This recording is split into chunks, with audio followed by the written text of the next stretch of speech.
அடை தோசை நிறைய விதமாக செஞ்சுருப்பீங்க. இப்படி ஒரு முறை செஞ்சு பாருங்கள். Welcome to Kayu's kitchen. இன்றைக்கி நம்ம சேனலில் ஹெல்த்தியான ஒரு பிரேக்ஃபாஸ்ட் ரெசிபி செய்யலாம் வாங்க. எப்போவுமே இட்லி தோசை செய்கிறதுக்கு பதிலாக இப்படி ஒரு முறை நல்லா ஹெல்த்தியாக செஞ்சு கொடுங்க. டேஸ்டியாக இருக்கும், ஹெல்த்தியான ரெசிபி, ஈஸியாகவும் செய்யலாம். கண்டிப்பாக ஒரு முறை செஞ்சுட்டு உங்கள் ஃபீட்பேக் எனக்கு ஷேர் பண்ணுங்கள். இப்போ ஃபஸ்ட்டு அரிசி பருப்புலாம் ஊற வச்சுக்கலாம். ஒரு கப் அளவுக்கு அரிசி எடுத்துக்கோங்க. நான் இட்லி அரிசி எடுத்திருக்கேன், ஒரு கப் அளவுக்கு எடுத்திருக்கேன். எந்த கப்பில் அரிசி மெஷர் பண்ணுறீங்களோ அதே கப்பில் பருப்பு மெஷர் பண்ணிக்கலாம். ஸோ நான் அதே கப்பில் அரை கப் அளவுக்கு துவரம் பருப்பு எடுத்திருக்கேன். பாருங்கள், அரை கப் அளவுக்கு துவரம் பருப்பு எடுத்தாச்சு. இதில் இப்போ மற்ற பருப்பெல்லாம் சேர்த்துக்கலாம். அடுத்ததாக பார்த்திங்கன்னா 1/4 கப் அளவுக்கு கடலைப்பருப்பு சேர்த்துக்கலாம். அரை கப் அளவுக்கு துவரம் பருப்பு, 1/4 கப் அளவுக்கு கடலைப்பருப்பு சேர்த்துருக்கேன். இப்போ இதில் ஒரு கையளவுக்கு பாசிப்பருப்பு, ஒரு கையளவுக்கு உளுத்தம்பருப்பு சேர்த்துக்கோங்க. பாசிப்பருப்பு உளுத்தம்பருப்பு ஒரு கையளவுக்கு சேர்த்தா போதும், அதிகமாக சேர்க்க வேண்டாம். ஸோ டோட்டலாக ஒரு கப் அளவுக்கு அரிசி எடுத்திருக்கோம். அதுக்கப்புறம் ஒரு கப் அளவுக்கு பருப்பெல்லாம் எடுத்திருக்கோம்.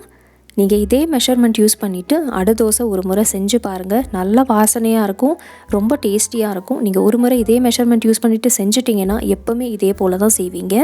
இப்போ இது ஒரு 2லேருந்து 3 முறை நல்லா வாஷ் பண்ணிக்கலாம். பாருங்கள், நல்லா வாஷ் பண்ணிவிட்டேன். இப்போ இதில் கொஞ்சமாக தண்ணி சேர்த்துக்கோங்க. தண்ணி சேர்த்துட்டு இதை நம்ம 3லேருந்து 4 மணி நேரத்துக்கு நல்லா சோக் பண்ண விட்டுறலாம். 3 to 4 hours நல்லா ஊறினா போதும், அதுக்கு மேலே ஊற வைக்கணுன்ட்டு அவசியம் இல்லைங்க. இதை சோக் பண்ணுறதுக்கு முன்னாடி கொஞ்சமாக காஞ்ச மிளகாவும் சேர்த்துக்கோங்க.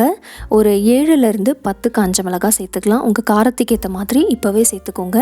அப்போ தான் இந்த காஞ்ச மிளகாவும் நல்லா சாஃப்டாக சோக் ஆகும். அதுக்கப்புறம் அரைக்கிறதுக்கு ரொம்ப ஈஸியாக இருக்கும், நல்லா ஸ்மூத்தாக அரைப்படும். இப்போ பார்த்திங்கன்னா ஒரு 4 மணி நேரம் ஆயிடுச்சு. பாருங்கள், காஞ்ச மிளகா, பருப்பு, அரிசி எல்லாம் நல்லா சோக்காயிருக்கு, நல்லா சாஃப்டாக இருக்குது. இப்போ இதை ஒரு பிளெண்டரில் மாற்றிக்கலாம். பருப்பு அரிசியெல்லாம் அதிகமாக இருக்கிறனால நான் 2 பேட்சாக அரைக்க போகிறேன். ஸோ இப்போ கொஞ்சமாக அரிசி பருப்பு பிளெண்டரில் சேர்த்துட்டு இதில் 1 டீஸ்பூன் அளவுக்கு சோம்பு சேர்த்துக்கலாம். இதோட 1 டீஸ்பூன் மிளகு சேர்த்துக்கோங்க. முழு மிளகு சேர்த்துருக்கேன். அடுத்ததாக பார்த்திங்கன்னா பூண்டு சேர்த்துக்கலாம். ஒரு 10 பல் பூண்டு தோலோடு சேர்த்துக்கோங்க, அப்போ தான் நல்லா வாசனையாக இருக்கும். அடுத்ததாக 2 இன்ச் அளவுக்கு இஞ்சி சேர்த்துக்கலாம். கட் பண்ணிவிட்டு சேர்த்துருக்கேன். தேவையான அளவு தண்ணி சேர்த்துட்டு இதை நல்லா அரைச்சிக்கோங்க. நான் 1 கப் அளவுக்கு தண்ணி சேர்த்துருக்கேன்.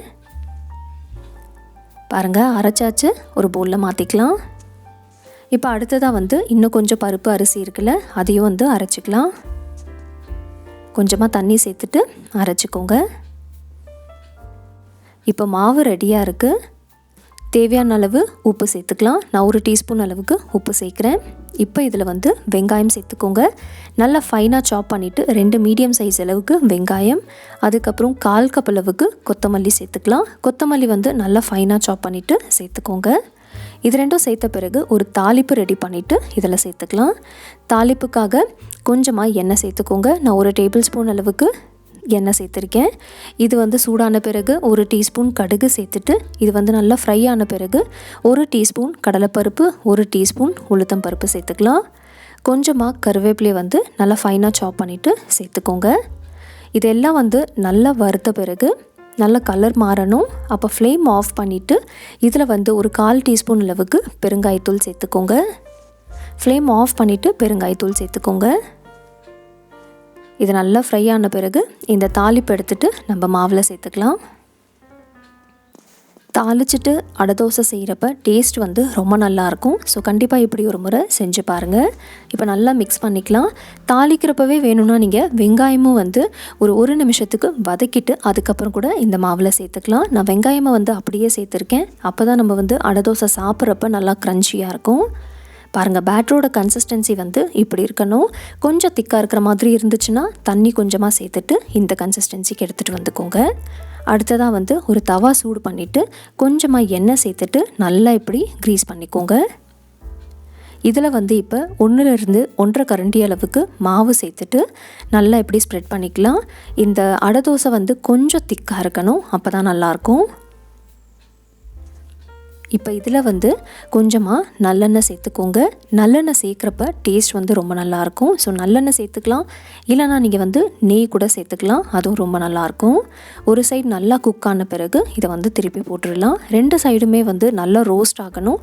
நல்ல கோல்டன் ப்ரௌன் கலர் வந்த பிறகு வெளியில் எடுத்துடலாம். பாருங்கள், நல்ல கலர் வந்தாச்சு. இப்போ வெளியில் எடுத்துடலாம். எப்போவுமே இட்லி தோசை செய்கிறதுக்கு பதிலாக கொஞ்சம் வித்தியாசமாக இப்படி ஒரு ப்ரோட்டீன் ரிச் பிரேக்ஃபாஸ்ட்டை செஞ்சு கொடுங்க. ரொம்ப ஹெல்த்தியான ரெசிபி இது. கண்டிப்பாக ஒரு முறை ட்ரை பண்ணிவிட்டு உங்கள் ஃபீட்பேக் எனக்கு ஷேர் பண்ணுங்கள். இந்த அடை தோசைக்கு வந்து இன்றைக்கி நான் கடம்பா சட்னி செஞ்சுருக்கேன். இந்த கடம்பா சட்னியும் என் சேனலில் செஞ்சுருக்கேன். இந்த ரெசிபியோட லிங்க் வந்து நான் டிஸ்கிரிப்ஷன் பாக்ஸில் போடுறேன். வேணும்னா ப்ளீஸ் செக் பண்ணிக்கோங்க. ஸோ கண்டிப்பாக ட்ரை பண்ணுங்கள். ட்ரை பண்ணிவிட்டு உங்கள் ஃபீட்பேக் எனக்கு ஷேர் பண்ணுங்கள். என் வீடியோ பிடிச்சிருந்துச்சுன்னா மறக்காமல் லைக் அண்ட் ஷேர் பண்ணுங்கள். காயூஸ் கிச்சன் மறக்காமல் சப்ஸ்கிரைப் பண்ணிக்கோங்க. தேங்க்ஸ் ஃபார் வாட்சிங்.